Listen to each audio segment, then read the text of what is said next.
عددي الحمد لله رافع السماء إلى عمدي الحمد لله لم يولد ولم يلد والصلاة والسلام على المبعوث بالرشد وآله وصحبه والمقتدي أما بعد إخوة الإيمان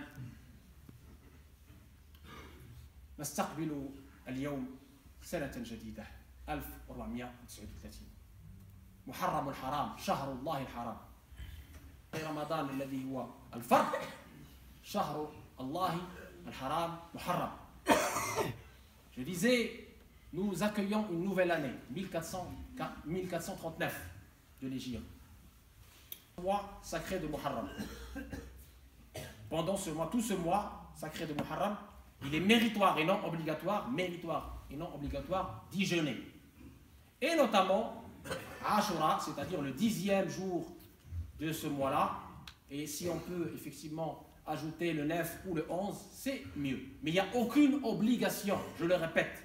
C'est quelque chose de méritoire. Si on peut, on le fait. Si on ne peut pas, on ne le fait pas. On ne sera pas, entre guillemets, jugé pour ne pas jeûner un jeûne méritoire. C'est très important parce que je vois des personnes qui insistent et qui veulent rendre ça presque obligatoire. Non, ce n'est pas obligatoire, c'est méritoire. Et si vous le faites pour Allah. Pour Allah. Ce n'est pas pour montrer qu'on est en train de jeûner. Très important. Mais au-delà du jeûne, mes chers frères, mes chères sœurs, cet événement majeur, l'événement de l'Hégire, qui, je le rappelle, n'a pas eu lieu au mois de Muharram.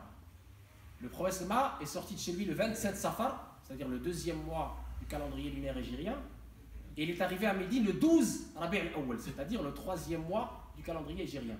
Mais c'est Sidna Omar ibn Khattab qui a instauré ce qu'on appelle Tarikh al-Hijri, qu'on voit aujourd'hui, ce calendrier qu'on a aujourd'hui, et qu'il a fait en sorte que son démarrage soit un événement très important, qui est l'événement de l'Hégire. Et depuis, effectivement, on a ce calendrier islamique hégirien basé sur l'Hégire comme base. Et donc, je disais, au-delà de ces éléments de rappel, il y a des leçons à tirer de cet événement. Premièrement, nous devons rappeler aux jeunes et aux moins jeunes ces événements-là, parce qu'il s'agit là de notre identité spirituelle. Si on la perd, si on ne la rappelle pas, si on ne la transmet pas, la transmission aux générations futures, on va les perdre. On est dans une époque trouble, dans un monde de consommation. Il faut rappeler ces événements, le pourquoi de ces événements. Qu'est-ce que le prophète et ses compagnons ont enduré et ont traversé comme souffrance, comme torture, comme persécution pour en arriver là, pour qu'ils puissent nous transmettre cette belle religion. Très important. Et parmi les bonnes leçons qu'on doit tirer de cet hégire, la notion de tawakkul, la remise confiante à Allah tabaraka wa ta'ala, avec les causes. C'est ce que je citais tout à l'heure dans l'audace. Je ne vais pas le répéter, mais je vais attirer votre attention sur quelque chose de très important, une petite leçon, qu'on sorte avec un message, au moins un message. Eh bien, le prophète, pendant cette épreuve de l'immigration, il s'est adressé à la Mecque. Il s'est adressé à la Mecque avec beaucoup d'affection et avec les mots suivants. قالها مكة إنك أحب البقاع إلى قلبي ولولا أن أهلك أخرجوني ما خرجت وبكى رسول الله صلى الله عليه وسلم كان يحب وطنه أمر مهم جدا كان يحب وطنه مكة مع أن مكة كانت أرض كفر وشرك مع أن أهل مكة قريش آذوه وعدوه كان يحب وطنه. لماذا؟ لأنه ترعرع فيه، لأنه ولدت فيه بناته، تربت فيه بناته، أكل من خيره، شرب ماءه، استنشق هواءه، فهو صلى الله عليه وسلم كان يعترف بالجميل كما قال صلى الله عليه وسلم من لم يشكر للناس لم يشكر لله. Je disais donc, chemin faisant, le prophète s'adresse à la Mecque comme si la Mecque était une personne. Il s'adresse à sa ville qu'il a vu naître, à sa patrie. Et qu'est-ce qu'il lui dit? Oh la Mecque, tu es l'endroit le plus cher à mon cœur. Si ce n'est pas les habitants qui m'ont pourchassé, qui m'ont sorti, je ne serais jamais sorti.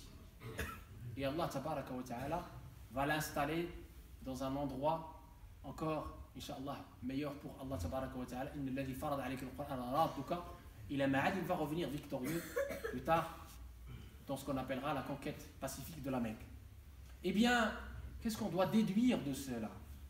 La Mecque à l'époque, mes frères et mes sœurs, était une ville polythéiste, sous l'emprise de la puissante tribu de Quraysh qui était polythéiste, qui avait pourtant tout fait, non pas pour uniquement persécuter les musulmans, mais pour tuer le prophète sallallahu alayhi wa sallam. Et lui, il a gardé cet amour pour sa patrie. Pourquoi? Parce que il est né dans cette patrie. Parce que ses enfants sont nés dans cette ville. Parce que il a pu profiter des richesses et des bienfaits qu'Allah tabaraka wa ta'ala lui a octroyés dans cette ville. Et donc par gratitude, par reconnaissance, il remercie Allah tabaraka wa ta'ala en ayant cet amour envers sa patrie, indépendamment des gens de cette patrie et indépendamment du statut de cette patrie. Et il va tout faire pour se rendre utile à sa patrie. C'est très important de comprendre ce message d'amour de la patrie, Hubbul Awtan, qui fera de nous un apport positif là où nous sommes et qui par la même occasion fera qu'on va communiquer cette belle religion de façon plus pertinente et de façon plus importante et de façon plus sage.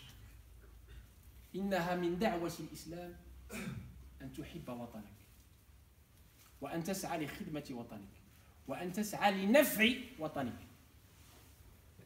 وهذا الأمر إذا تحققت به أصبحت داعيا لله عز وجل بالحال قبل المقال بالحال قبل المقال. وأخيرا لا بد وأن تكون هذه السنة الهجرية الجديدة محطة نحاسب فيها أنفسنا. Et enfin, cette nouvelle année, on doit faire comme le commerçant. Ça doit être une pause pour nous, une station, pour qu'on puisse faire notre propre examen de conscience, notre propre bilan. Comme le commerçant, à la fin de son année commerciale, il fait son bilan. On doit faire notre bilan pour savoir ce qui a marché, ce qui n'a pas marché dans notre chemin vers Allah tabaraka wa ta'ala, pour nous réconcilier avec nous-mêmes et avec Allah tabaraka wa ta'ala et avec ses créatures.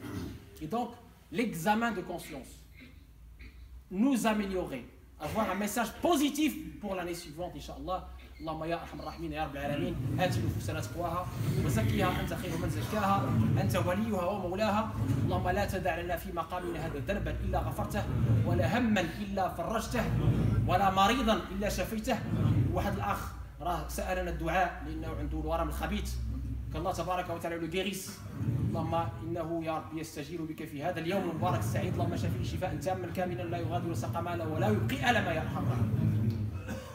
ولا تدع لنا في مقامنا هذا ذنبا الا غفرته ولا هما الا فرجته ولا مريضا الا شفيته ولا حاجه هي لك رضا ولنا فيها صلاح الا قضيتها ويسرتها يا ارحم الراحمين. اخواننا اللاجئين اينما كانوا اللهم كن لهم وليا ونصيرا.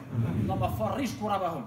Nos frères réfugiés, qu'Allah tabaraka wa ta'ala les soulage, qu'Allah tabaraka wa ta'ala leur donne la meilleure issue, qu'Allah tabaraka wa ta'ala les protège, eux, leurs femmes, leurs enfants, qu'Allah protège leurs biens, leur honneur, leur vie, qu'Allah tabaraka wa ta'ala les protège dans leur religion.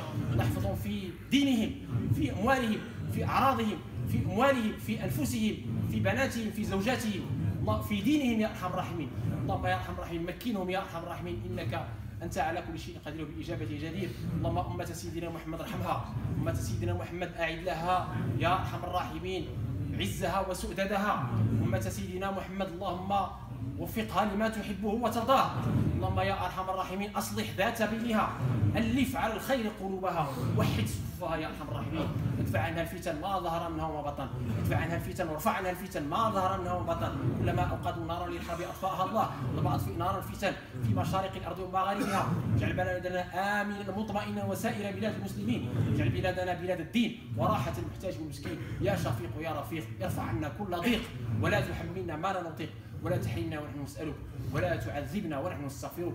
اللهم يا ارحم الراحمين الطف بنا فيما جرت به المقادير قبل نزولها وعند نزولها وبعد نزولها. اللهم يا من لطفت بخلق السماوات والارض ولطفت بالاجنه في بطون امهاتها، والطف بنا في قضائك وقدرك لطفا يليق بكرمك يا ارحم الراحمين يا رب العالمين. اللهم استرنا فوق الارض وتحت الارض ويوم العرض عليك يا رب العالمين. ولاة امورنا اللهم ارزقهم البطانه الصالحه التي تدلهم على الخير وتعينهم عليه. اللهم اصلح بهم وعلى يدهم، اللهم اهدهم لما فيه خيرهم وخير بلدهم يا ارحم الراحمين يا ارحم الراحمين يا رب العالمين.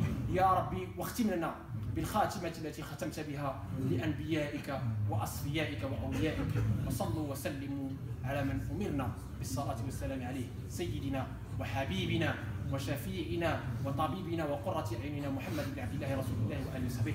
وأقم الصلاة.